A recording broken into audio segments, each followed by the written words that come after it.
Hello and welcome to study with me. आज के session में हम लोग देखेंगे 6 जनवरी 2022 का करंट अफेयर्स काफ़ी डिटेल में देखेंगे और हर एक टॉपिक को काफ़ी डिटेल में कवर करने की यहाँ पे हम कोशिश करेंगे। और एग्जाम के पॉइंट ऑफ व्यू से जो जो टॉपिक इंपॉर्टेंट हो जाता है उसको मैंने यहाँ पे लिया है। तो हर एक टॉपिक को हम लोग डिटेल में यहाँ पे कवर करने की कोशिश कर लेते हैं। बिना किसी देरी के आज हम लोग देखते हैं कि क्या क्या टॉपिक आज हमको यहाँ पे कवर करना है। तो पहला जो टॉपिक हो जाता है वो हो जाता है चीता से रिलेटेड कि 50 चीता को इंट्रोड्यूस करने का लक्ष्य रखा गया इंडिया के द्वारा अगले 5 सालों में। तो इसको भी हम लोग काफी डिटेल में देखेंगे, ठीक है। और कुछ अदर डेवलपमेंट्स भी हुए हैं इस मीटिंग के द्वारा, उसको भी हम लोग डिटेल में कवर करेंगे। अगला जो टॉपिक हो जाता है वो है उजाला योजना के बारे में। उजाला योजना बहुत पुरानी योजना स्कीम है जो कि 2015 में इंट्रोड्यूस हुई थी। इसके आज 7 साल कंप्लीट हुए हैं। तो इसको भी हम डिटेल में देखेंगे कि आखिर स्कीम के अंदर में क्या है। तो एग्जाम के पॉइंट ऑफ व्यू से इसलिए इंपॉर्टेंट हो जाता है क्योंकि आज ये न्यूज में है। काफी पुराना स्कीम है लेकिन इंपॉर्टेंट हो जाता है। तो इसमें हम पूरी डिटेल में देखेंगे कि आखिर इस स्कीम के अंदर में क्या है, ठीक है। नेक्स्ट जो टॉपिक है वो 6 डिस्ट्रिक्ट 1 प्रोडक्ट ODOP ब्रांड जो लॉन्च हुआ है अंडर PMFME स्कीम के अंतर्गत। तो ये क्या है इसके बारे में अभी हम लोग डिटेल में कवर करेंगे।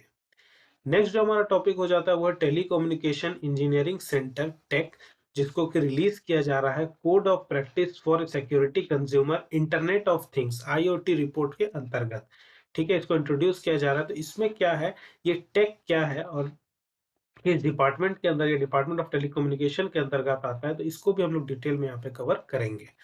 नेक्स्ट जो बोला गया है, साइंटिस्ट के द्वारा बोला गया है कि ट्रेडिशनल जो वैक्सीन है वो ज्यादा इफेक्टिव है, यानी कि हमारा जो इंडिया का जो वैक्सीन है वो ज्यादा जो है कारगर है जो विदेशी वैक्सीन के कंपैरिजन में। तो ये ट्रेडिशनल वर्सेस मॉडर्न वैक्सीन का जो अप्रोच है इसको भी हम लोग यहाँ पे डिटेल में कवर करेंगे कि आखिर साइंटिस्ट यहाँ पे क्या कहने की कोशिश कर रहे हैं, ठीक है। नेक्स्ट जो है कि how is prime minister security plan, prime minister का सिक्योरिटी किस तरह से प्लान किया जाता है, इसको हम लोग पूरी डिटेल में देखेंगे। न्यूज में है तो काफी इंपॉर्टेंट हो जाता है। ऑल्सो इन न्यूज जो ये सेक्शन है इसमें हम लोग देखेंगे कि कौन कौन से जो न्यूज है जो अभी आज जो न्यूज में रहे हैं, कौन कौन से टॉपिक जो आज न्यूज में रहे हैं, जैसे कि official language of high court and supreme court, इसको देखेंगे। शुगर डेवलपमेंट फंड क्या है इसको देखेंगे। Smart city and academia towards action and research सार जो ये प्रोग्राम है इसको हम लोग देखेंगे क्या है। नेक्स्ट है कि अटल पेंशन योजना, इसके बारे में देखेंगे डिटेल में। ये भी पुरानी योजना है जो कि 2015 में लॉन्च हुई थी। तो इंपॉर्टेंट हो जाता है, क्यों हो जाता है ये हम लोग डिटेल में इसको भी कवर करेंगे कि न्यूज में है। नेक्स्ट है एक्वेमेशन, ये क्या है इसको भी हम लोग डिटेल में देखने की कोशिश करेंगे। ये अटल पेंशन योजना, अच्छा ये 2 बार आ गया ना, ठीक है। नेक्स्ट है जगन्नाथ टेम्पल, ये न्यूज में है तो इसको हम लोग देखेंगे। नेक्स्ट कौन सा प्लेसेस जो है वो न्यूज में रहा है वो हम लोग यहाँ पे डिटेल में देखेंगे, ठीक है। तो ये सारा टॉपिक आज हम यहाँ पे कवर करने वाले हैं, काफी डिटेल में कवर करने वाले हैं। तो एकदम ध्यान से आप लोग देखिएगा। पहला टॉपिक है कि 50 cheetahs to be introduce in India in next 5 years. तो देखिए, at the 19th meeting of national meeting conservation authority NTCA, जो 19वां मीटिंग हुआ NTCA का यानी नेशनल टाइगर कंजर्वेशन अथॉरिटी का, जहां पे एक्शन प्लान रखा गया फॉर इंट्रोड्यूसिंग ऑफ चीता इन इंडिया, यानी चीता की जो काउंटिंग है उसको बढ़ाने का जो लक्ष्य यहाँ पे एक्शन प्लान रखा गया कि अगले 5 साल में हमको 50 चीते और बढ़ाने, इसको लॉन्च किया गया, इसको इंट्रोड्यूस किया गया। चीता जो कंजर्वेशन है should become a part of the mandate of the NTCA। NTCA यानी नेशनल टाइगर कंजर्वेशन अथॉरिटी का एक बहुत ही अहम पार्ट है चीता कंजर्वेशन, जो कि आता है प्रोजेक्ट टाइगर स्कीम के अंदर में, जिसको कि फंडिंग की जाती है by ministry of environment. Ministry of environment के द्वारा इसको फंडिंग की जाती है। और साथ ही साथ फॉरेस्ट एंड क्लाइमेट चेंज यानी कि ministry of environment, forest and climate change के अंतर्गत भी ये आता है। ये 2 मिनिस्ट्री है जो मिलकर इसे फंडिंग करती है, ठीक है। सॉरी, एक ही मिनिस्ट्री है, ministry of education, forest and climate change, ये मिनिस्ट्री इसको फंडिंग करती है, ठीक है। तो ये इंपॉर्टेंट हो जाता है। नेक्स्ट पॉइंट है कि दी एशियाटिक चीता जो Asiatic cheetah is the only large carnivore to have gone extinct in India in 1952 due to over heating and loss of habitat. Loss of habitat यानी कि जो इसके रहने का जो जगह है, ये जिस माहौल में रहता है, जो जो इसका रहने लायक योग्य वो धीरे-धीरे एक्सटिंक्ट होता गया 1952 के दौरान और ज़्यादा हंटिंग होने लगी, यानी शिकार उस दौरान बहुत होता था। पहले के ज़माना में शिकार बहुत होता था, तो 1952 की बात हो रही है कि उस समय उनके रहने का जो क्षेत्र है वो धीरे-धीरे लॉस होता गया, क्योंकि इंडस्ट्रियलाइज़ेशन होने लगा, धीरे-धीरे पेड़ कटने लगे और साथ ही साथ हंटिंग इतनी मात्रा में होने लगी, तो जो ये एशियाटिक चीता है, जो ओनली कार्निवोर चीता था, वो धीरे-धीरे एक्सटिंक्ट होता गया इंडिया से। तो इसी चीज के लिए प्रोजेक्ट टाइगर जो लॉन्च हुआ था, जिसको कि इसी पर लक्ष्य रखा गया, जो इसकी 19वीं मीटिंग हुई, इसमें लक्ष्य रखा गया कि हमें चीता की जो काउंटिंग है वो और 50 चीता की काउंटिंग को अगले 5 साल के अंतर्गत में हमें इसे बढ़ाना है। ठीक है, तो around 8 to 12 African cheetah from South Africa, Namibia and Botswana will be translocated to Kuno Palpur national park यानी KNP इन मध्य प्रदेश। 8 से लेकर 12 African cheetah from South Africa से, नाम्बिया से, बोट्सवाना से इसे ट्रांसलोकेट किया गया कुन्नू पल्मूर जो नेशनल पार्क है मध्य प्रदेश में, यहाँ पर। ठीक है, साथ ही साथ अफ्रीकन चीता जो है वो IUCN स्टेटस में वल्नरेबल कैटेगरी में आता है। IUCN की जो IUCN जो है, जो रिपोर्ट तैयार करता है, उसमें वल्नरेबल कैटेगरी में आता है ये एशियाटिक जो एशियन चीता है। Are become considered for reintroduction as Asiatic cheetah. इसे री इंट्रोड्यूस करने की बात की जा रही है, री इंट्रोडक्शन करने की बात की जा रही है एज एशियाटिक चीता के रूप में, जो कि धीरे धीरे एक्सटिंक्ट होता जा रहा है, जो कि IUCN के एकदम क्रिटिकली इंडेंजर्ड कैटेगरी में आता है, यानी कि इसकी मात्रा एकदम ना के बराबर बची है। As low in number which is known as to occur only in Iran now. अब जो है ये सिर्फ ईरान के क्षेत्रों में ये पाई जाती है, काफी क्रिटिकली इंडेंजर्ड में आता है, तो इसीलिए इस चीता का जो काउंटिंग है उसको 50 करने का लक्ष्य रखा गया अगले 5 सालों में। ठीक है, ये पिक्चर भी दी हुई है। तो इससे बेनिफिट क्या होगा, ये जो प्रोग्राम रखा गया, इससे बेनिफिट क्या होगा कि enhance local community livelihood through eco tourism prospects. अगर अगर इसकी काउंटिंग बढ़ेगी तो टूरिज्म होगा। ठीक है, इस पार्क में अगर इसकी काउंटिंग बढ़ा दी जाएगी तो आसपास के क्षेत्रों में टूरिज्म होगा, लोग ज्यादा से ज्यादा यहाँ पे आएंगे, तो इससे लोकल जो कम्युनिटी का जो लिवलीहुड है, जो उनका रोजी रोटी है, वो भी इससे चलेगा। तो ये एक तो बेनिफिट हो ही जाता है।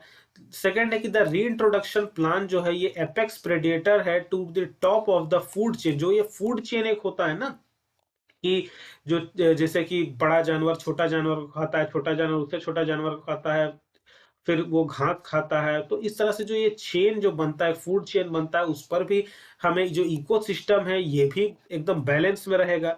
तो ये भी एक अदर बेनिफिट हो जाता है हमारे लिए।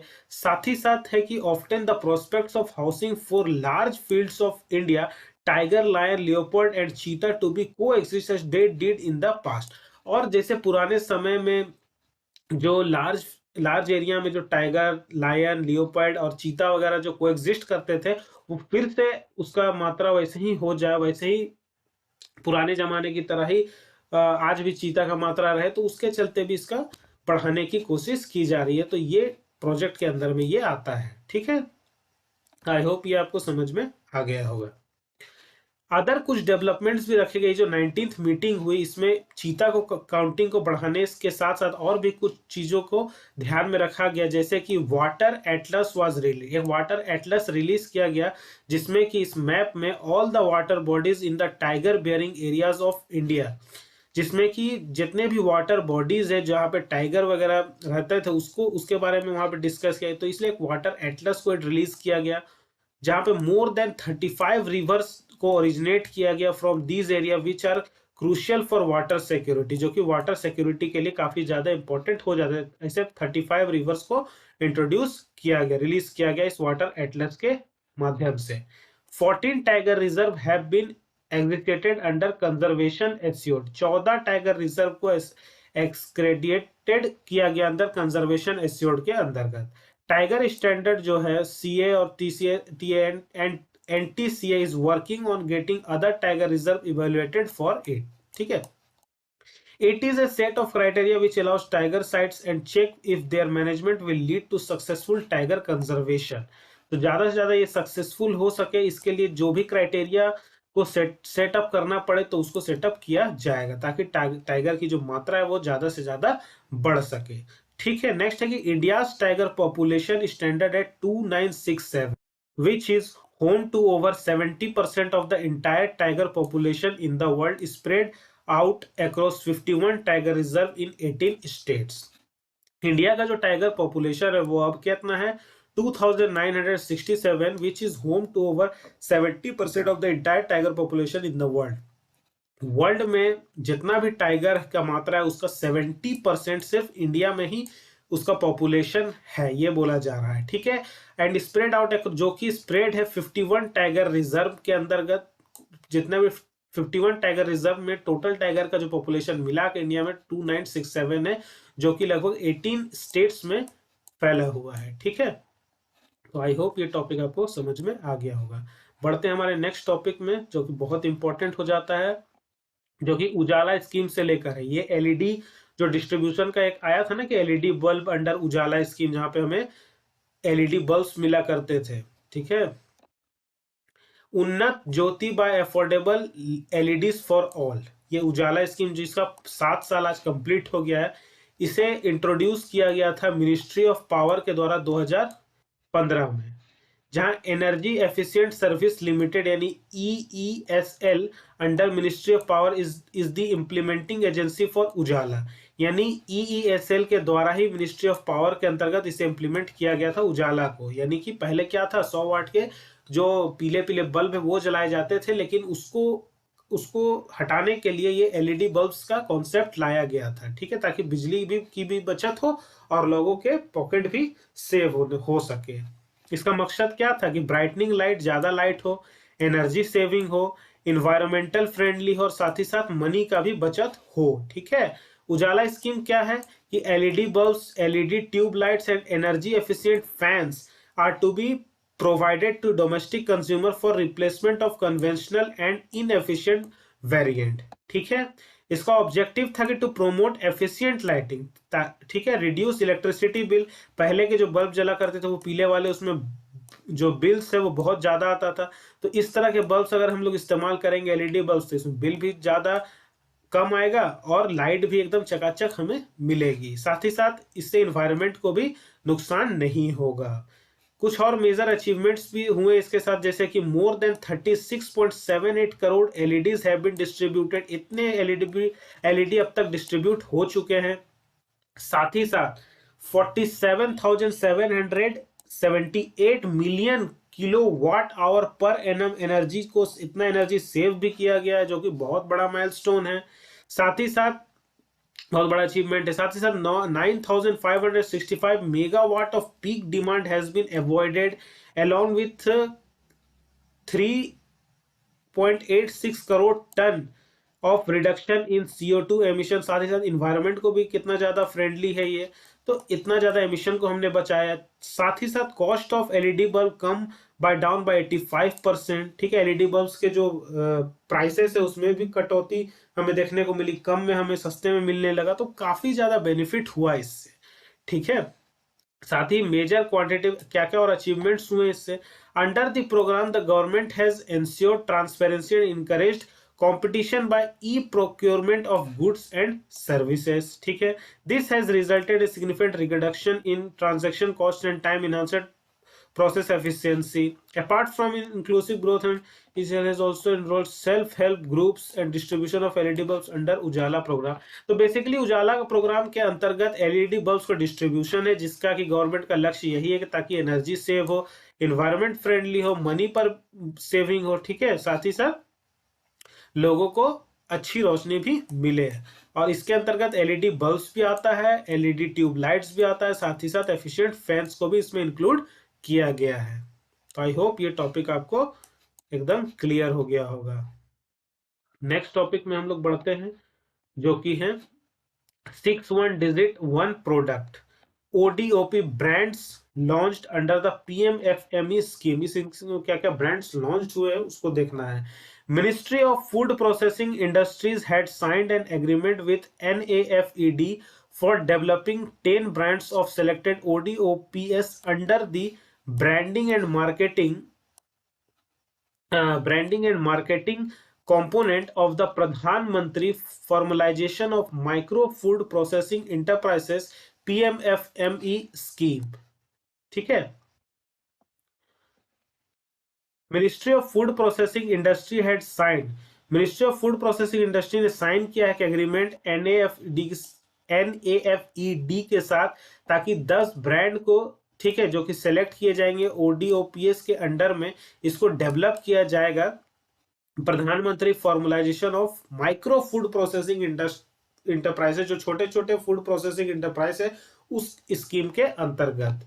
Out of this 6 brands, namely 6 brand है, यानी अमृत पहल जो कि गुरुग्राम हरियाणा की है, कोरी गोल्ड कोटा राजस्थान से है, कश्मीरी मंत्रा जो जम्मू कश्मीर से है, मधु मंत्रा ये कंपनी है, सोमदाना महाराष्ट्र थाने की company, and whole wheat cookies of Delhi bakes Delhi were introduce, इतने कंपनी को इसमें इंट्रोड्यूस किया गया। According to NAFED of the for the benefit of customer, customer के बेनिफिट के लिए, it ensures a longer shelf life of the product and keeping it fresh, इसको लंबे समय तक ये फ्रेश रखे, इसका भी इंतजाम किया गया है ताकि कस्टमर्स को इससे बेनिफिट हो सके।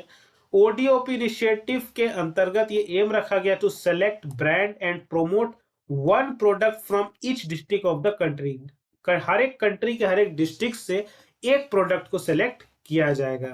ठीक है, for enabling holistic socio economic growth across all regions. ठीक है, to attract investment in the district to boost manufacturing and export, manufacturing और एक्सपोर्ट को बढ़ावा देने के लिए हर एक डिस्ट्रिक्ट में इसे इन्वेस्टमेंट किया जाएगा, अट्रैक्ट किया जाएगा इन्वेस्टमेंट। ठीक है, इसलिए बोला गया कि हर एक डिस्ट्रिक्ट से एक एक प्रोडक्ट को लिया जाएगा और उसे इस प्रोग्राम के, इस स्कीम के अंतर्गत उसे इंक्लूड किया जाएगा। To generate employment in the district, इससे क्या होगा, डिस्ट्रिक्ट में एम्प्लॉयमेंट की भी अपॉर्चुनिटीज ज्यादा होंगी। ठीक है, बेरोजगारी कम होगी। To provide ecosystem for innovation, और इनोवेशन हो गया या टेक्नोलॉजी हो गया, डिस्ट्रिक्ट लेवल में भी इसमें इंप्रूवमेंट होगा, और competitive with domestic as well as international market, और डोमेस्टिक मार्केट के साथ साथ इंटरनेशनल मार्केट में भी कॉम्पिटिटिवनेस और ज्यादा बढ़ेगा।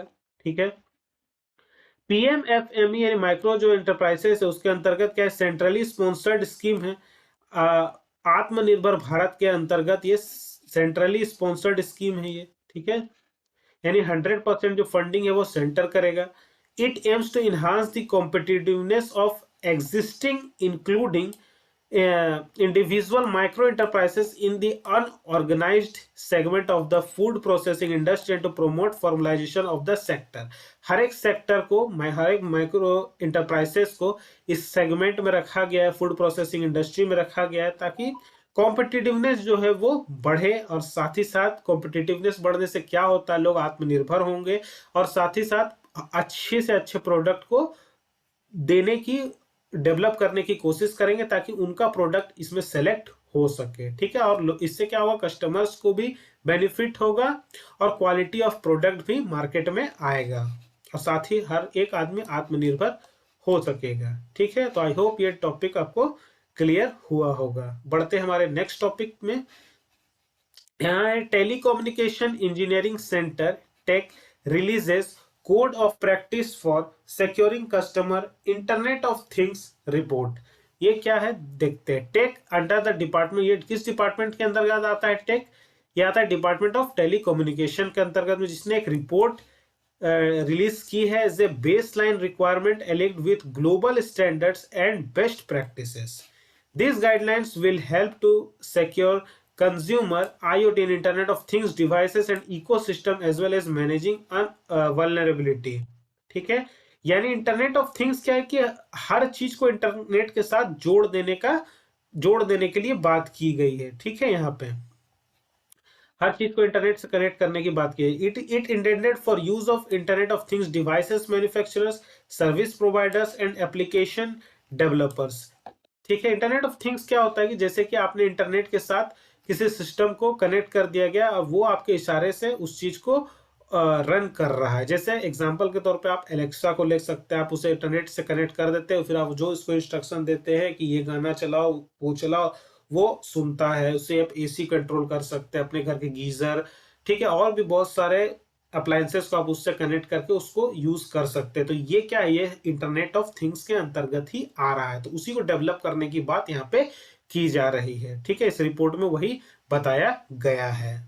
देखिए, IoT describes the network of physical object things that are embedded with sense, जिसमें सेंसर काम करेगा, सॉफ्टवेयर काम करेगा और अदर टेक्नोलॉजीज काम करेंगे, जिसका पर्पस होगा कि connecting and exchanging data with other services and system over the internet.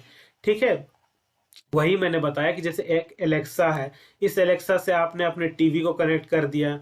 ठीक है, पहले इंटरनेट से इस एलेक्सा को कनेक्ट किया, फिर इस एलेक्सा से टीवी को कनेक्ट किया, अपने घर के एसी को कनेक्ट किया, फिर आप क्या कर रहे हैं, आप इस एलेक्सा को इंस्ट्रक्शन दे रहे हैं कि आप टीवी ऑन कर दो। तो क्या होगा, सिर्फ आपके इंस्ट्रक्शन देने पर ही ये टीवी को ऑन कर देगा, चैनल चेंज कर देगा। आप बोलेंगे एसी ऑन कर दो तो एसी, इससे एसी ऑन हो जाएगा। तो ये क्या है, ये इंटरनेट ऑफ थिंग्स, यानी कि इंटरनेट को किसी थिंग से यानी किसी ऑब्जेक्ट के साथ आपने जोड़ दिया और आपने फिर अपने हिसाब से उसको यूज किया। तो इसी तरीका से देखो होता है। यहाँ पे देखो, आपको यहाँ पे इस फिगर से आप क्लियर समझ पाओगे कि इंटरनेट ऑफ थिंग्स क्या है। ठीक है, देखिए बोला जा रहा है कि as per the projection there is a 26.4 billion IoT devices is service globally by 2026, यानी 2026 तक पूरे दुनिया में लगभग 26.4 बिलियन ऐसे डिवाइस होंगे जो IoT के साथ यानी इंटरनेट ऑफ थिंग्स से जुड़ जाएंगे। कंसर्न क्या है कि हैकिंग ऑफ द डिवाइसेस या network would be harm companies, organisation, nation and more important people. लेकिन इसका क्या हो सकता है कि अगर इसे हैक कर दिया गया तो इससे जो कंपनी है उसको हार्म हो सकता है, ऑर्गेनाइजेशन को हार्म हो सकता है, और सबसे इंपॉर्टेंट जो लो जिसका ये डिवाइस होगा, लोगों को हानि हो सकती है, अकाउंट से पैसे उड़ सकते हैं या और भी बहुत सारी परेशानियों का सामना करना पड़ सकता है। तो इसके ड्रॉबैक्स भी हैं। ठीक है, initiative taken by DOT to secure IoT devices. ठीक है, यानी mandatory testing and certification of devices. इसको सेफगार्ड करने के लिए क्या किया जाएगा कि इसे मैंडेटरी टेस्टिंग होगा पहले, फिर सर्टिफिकेशन होगा डिवाइसेस का, उसके बाद इसे यूज करने के लिए दिया जाएगा, जो कि आएगा अंतर्गत इंडियन टेलीग्राफ अमेंडमेंट रूल्स 2017 के अंदर। नेक्स्ट है कि सिक्योरिटी बाय डिजाइन, इसे इस तरह से डिजाइन किया जाएगा कि हर तरह से वो सिक्योर होगा। ठीक है, साथ ही नेशनल ट्रस्ट सेंटर होगा जहां पे इसे क्रिएट किया जाएगा। ठीक है, डिजाइन होगा यानी principle should be implemented by manufacturers in IoT devices manufacturing to ensure end to end encryption. तो इस सारी चीजों को ध्यान रखा जाएगा ताकि हैकिंग वगैरह का जो प्रॉब्लम है वो ना हो सके। ठीक है, ठीक है, तो आई होप ये टॉपिक आपको क्लियर हो गया होगा।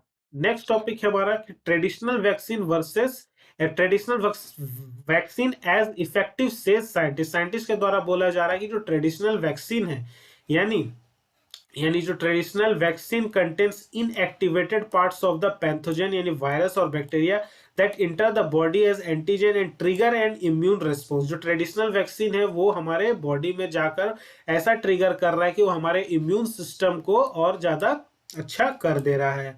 Newer technologies such as mRNA or DNA vaccine contain modified genes that uses the body cells to make the immune triggering antigen। ठीक है, this approach is also believed to be quicker and more customizable to making vaccine for several pathogens in the future.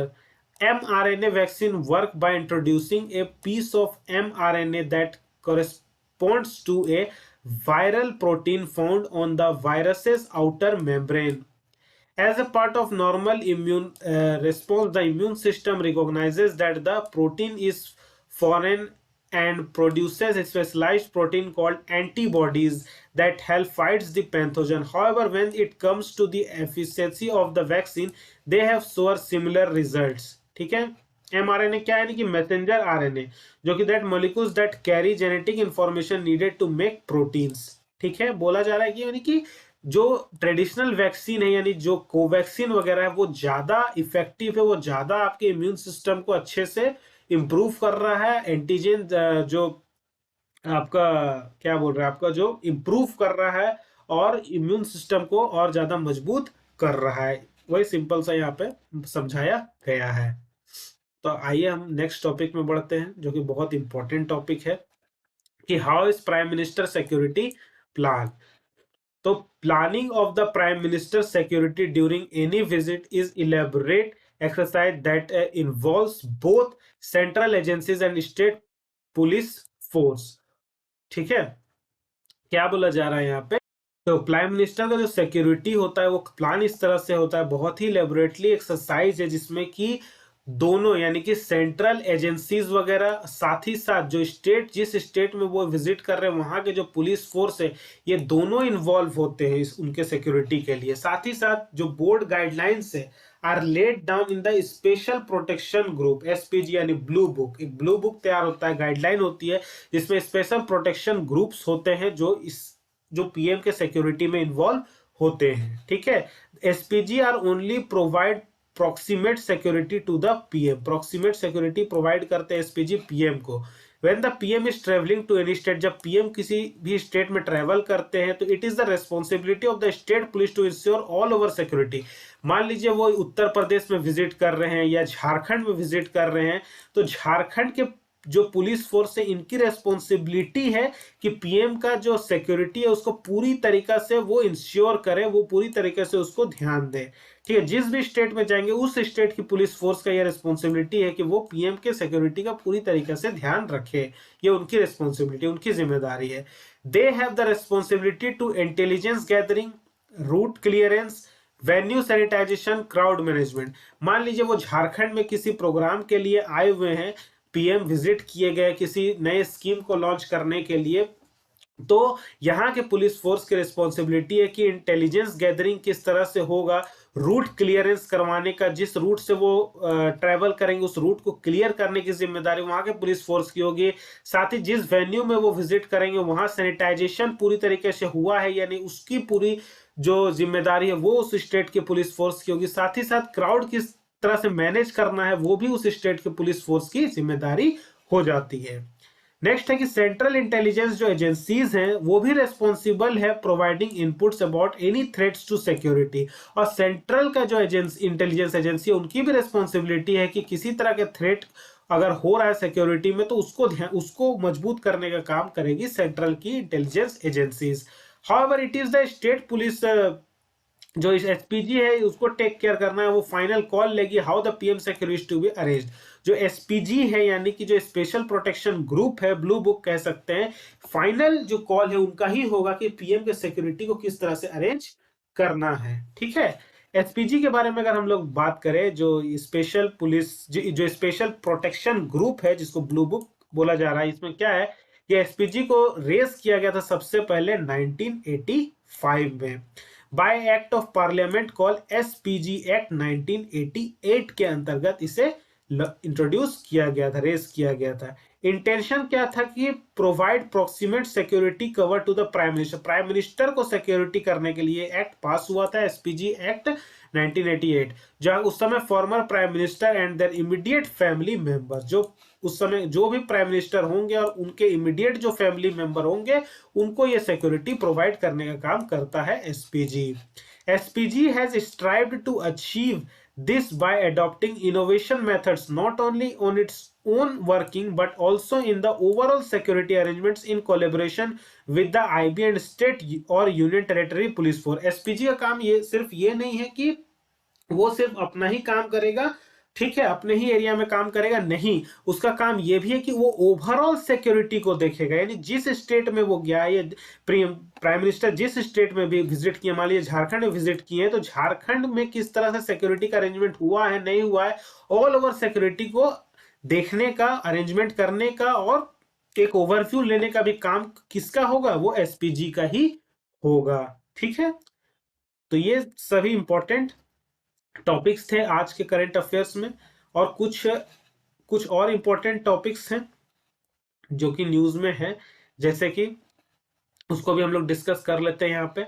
Official language of high court and supreme court, इसको थोड़ा हम speed में देखेंगे।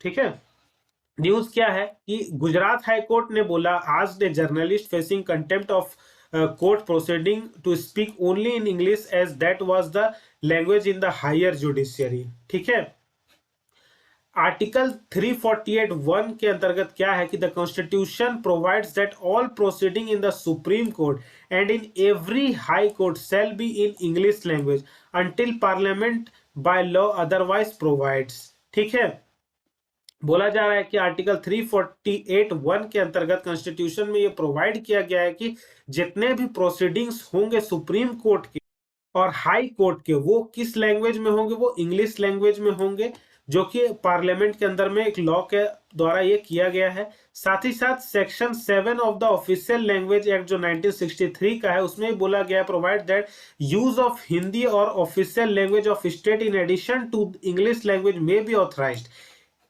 इस act के अंदर के ऑफिशियल एक्ट 1963 के अंदर में ये बोला गया कि हिंदी का इस्तेमाल या फिर उसके साथ साथ कोई भी ऑफिशियल लैंग्वेज जिस स्टेट का है उसके साथ साथ इंग्लिश लैंग्वेज को भी ऑथराइज्ड दिया गया है with the consent of the president, president के मंजूरी के साथ साथ, by the governor of the state for the purpose of judgments etcetera made by the high court for that state. ठीक है, तो ये था न्यूज। नेक्स्ट है sugar development fund. Sugar development fund क्या है एसडीएफ की? In order to facilitate rehabilitation of financially weak but economically viable sugar mills, which have been able loans under the SDF Department of Food and Public Distribution issued guideline for restructuring of SDF loans। यानी SDF loan है, sugar development fund, एक तरह का loan है जो कि sugar mills को दिया जाता है। इसको रीस्ट्रक्चरिंग करने की बात की गई है ताकि शुगर मिल्स को भी फाइनेंशियली जो वो वीक हो गए हैं और वो अपने शुगर मिल्स को डेवलप कर सके और अच्छी तरीके से चला सके, इसलिए इसे रीस्ट्रक्चरिंग करने की बात की गई है। किस डिपार्टमेंट के अंदर आता है? Department of food and public distribution के अंतर्गत आता है। The guideline have provision for 2 years moratorium and 5 years of repayment। 5 years of repayment, 5 साल का समय दिया जाता है रिपेमेंट करने का इस लोन को। The SDF was established by the SDF Act 1982।